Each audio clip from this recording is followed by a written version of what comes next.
નમસ્કાર દર્શક મિત્રો, ધ લોકસત્તા શોમાં આપનું સ્વાગત છે। ચોમાસાની સિઝન દરમિયાન ભારતની આસપાસ બંગાળની ખાડી અને અરબી સમુદ્રમાં વાવાઝોડા સક્રિય બન્યા હોવા છતાં ભારતે સદભાગ્યે તેમાંથી મોટું નુકસાન ટાળ્યું હતું। જો કે ભારતના પડોશી દેશો એટલા નસીબદાર ન રહ્યા।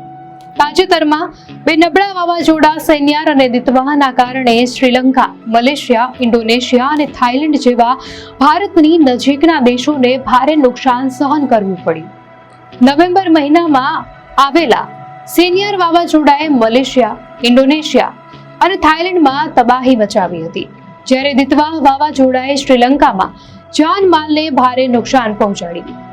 મીડિયા રિપોર્ટ અનુસાર દક્ષિણ પૂર્વ એશિયામાં આ બે વાવાઝોડાના કારણે 4 દેશોમાં લગભગ 1600 લોકોના જીવ ગયા હતા અને સેંકડો લોકો હજુ પણ ગુમ છે।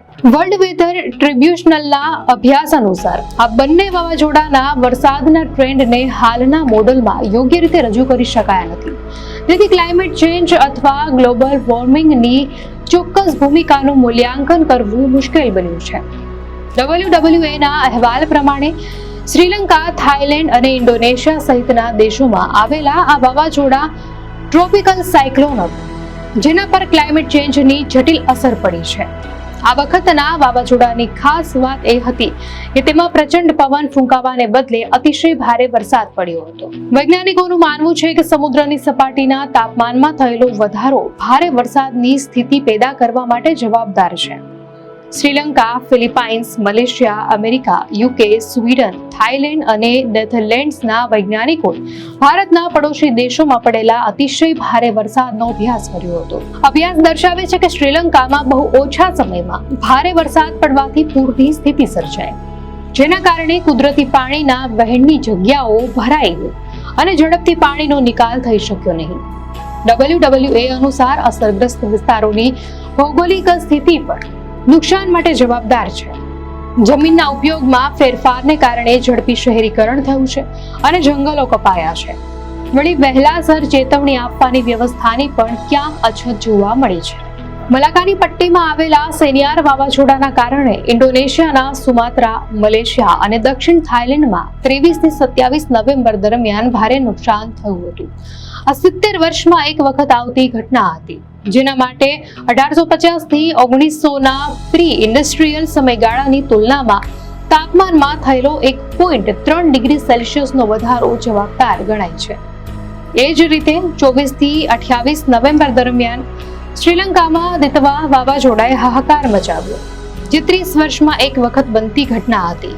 તેનું કારણ પણ દુનિયાના તાપમાનમાં થયેલો 1.3 ડિગ્રી સેલ્સિયસનો વધારો છે।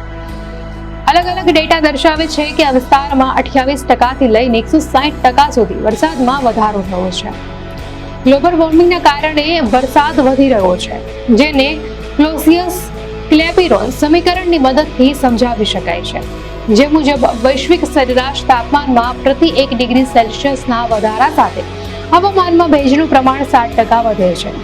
અભ્યાસમાં જાણવા મળ્યું છે કે ઉત્તર હિન્દ મહાસાગરમાં સમુદ્રની સપાટીનું તાપમાન 1991 થી 2000ની સરેરાશ કરતા 0.2 ડિગ્રી સેલ્સિયસ વધી ગયું છે, જે વાવાઝોડાની શક્તિ વધારે છે અને તેનાથી ભારે વરસાદ પડે છે। તમામ અસરગ્રસ્ત દેશોમાં લોકો નીચાણવાળા વિસ્તારોમાં વધારે રહે છે અને વારંવાર પૂર આવતા હોય તેવા કોરિડોર નજીક ઇન્ફ્રાસ્ટ્રક્ચર બાંધવામાં આવે છે, જે નુકસાન વધારે છે। વળી કેટલાક દેશોમાં ચેતવણી આપવામાં આવી હોવા છતાં આટલા પ્રચંડ અને ઝડપી પૂરની અપેક્ષા ન હોવાથી જાનમાલનું ભારે નુકસાન થયું છે। શ્રીલંકા સહિત એશિયન દેશોના ગરીબ લોકો સામાન્ય રીતે નબળા મકાનોમાં રહેતા હોય છે અને તેમને વીમાની સુવિધા પણ હોતી નથી, જે નુકસાનની ભરપાઈને મુશ્કેલ બનાવે છે। દર્શક મિત્રો, માહિતી આપને કેવી લાગી? આપની પ્રતિક્રિયા અમને કોમેન્ટમાં ચોક્કસથી જણાવશો અને જો આપને આ વિડીયો સારો લાગ્યો હોય તો વિડીયોને લાઈક કરો અને ચેનલને સબસ્ક્રાઇબ કરો।